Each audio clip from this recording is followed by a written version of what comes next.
Hey, welcome to Catherine's Corner and welcome to my Monday meditation space. So, I'd just like to think a little bit about focus. Last year, I read the book Stolen Focus by Johann Hari, and it really talks about how our modern lifestyles are so distracting and that people really are losing their focus, whether that's something that's diagnosable, like with ADHD, or just any of us who might find ourselves bombarded with too much information and too many things pulling us in different directions. So that was an enlightening read, and I really do recommend that for anyone, actually. But I'm also just keen that we take back our focus, because that's something that has been stolen through just the way our world operates and is set up. So, yeah, one way we can do that, obviously, is mindfulness and meditation. You might be familiar with mindfulness, that kind of like being aware of the present moment and kind of slowing down to the point where you can notice things without being overwhelmed by them, and also put that distance between yourself and your feelings so that you're no longer feeling like they're ruling over you, but just that that's something that you're experiencing. And there's a lot to be said for mindfulness and just that awareness of the present, because it's kind of impossible to be really anxious if you're positioning yourself in the here and now. Obviously, we need to think about the future in our lives, and that's really important. But if we keep dwelling on either the past or the future in an anxious way, that can really pull us down into sort of mental health issues and all kinds of problems. So I do recommend mindfulness in a general sense of that present moment awareness. But meditation is something that people always also engage with, whether that's a particular form of meditation that they might have learned just from an app, or from kind of some kind of religious background or philosophical roots. But in my view, meditation is done best when it's on something rather than an emptying of the mind, as you might get in the kind of some of the Eastern ways and methods of meditation.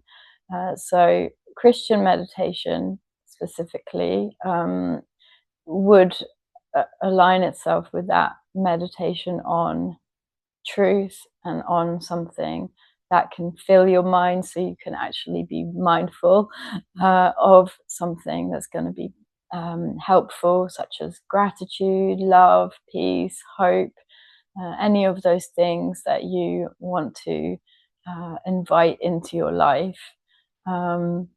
So for me at the moment, with this whole issue of focus and distraction that I see all around me, I think I'm really mindful and conscious of the need for stillness. And I found various ways in the last month or so, and particularly over the Christmas break, where I could really slow my mind down and just embrace that focus and that mindfulness. So one of those ways, I'm not very artistic, but I have done a little bit of adult colouring.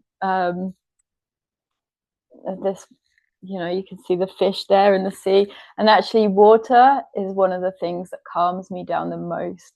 I love swimming in the sea. I love snorkeling and things like that, and I just get to see the beauty that's all around me. So that is one thing that I did for myself. I just allowed myself to do some colouring, and I'll carry on doing some more patterns shortly, I'm sure. I also have sort of been thinking about going back a little bit, because our world is accelerating so much in terms of everything digital and technology and AI taking over or enhancing our lives, however you want to see it. But I feel like I'm embracing the analog a little bit more as well now. So over Christmas, I actually made a little photo album, old school photo album of everything I got up to over the Christmas holidays, concerts I went to, funny moments, and times with family. And I just really love it because it's a keepsake, and it's something you can see me there in a little reindeer onesie.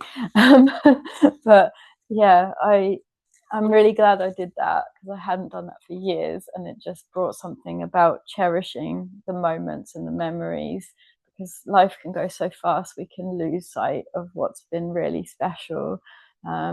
Yeah, and not in that negative way of dwelling in the past, but just appreciating what we've experienced. Um, and also, my Christmas present was actually a record player, because I had got rid of my CDs years ago. They'd kind of deteriorated. And yeah, I just wanted to try having vinyl. And it sounds really weird because I never had vinyl even as a child.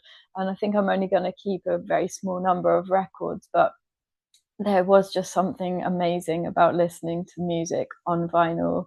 Kind of songs that I loved, songs that I know, but just it sounds so much richer and so many layers to it that, yeah, that was a real treat for me. Not going to go crazy, not going to get a whole wall full of records or anything like that, but just maybe special records from maybe a concert that I've been to, or a soundtrack from a film that I really love. So that's where I am with that stuff. Yeah, coming back to kind of meditation in a Christian sense, I found this verse in my little card pack, and it says, "Be still and know that I am God." And you can see the mountains in the background. So that actually comes from Psalm 46. And it's really all about not having fear, not being in anxiety and fear, but trusting and being still, having that stillness.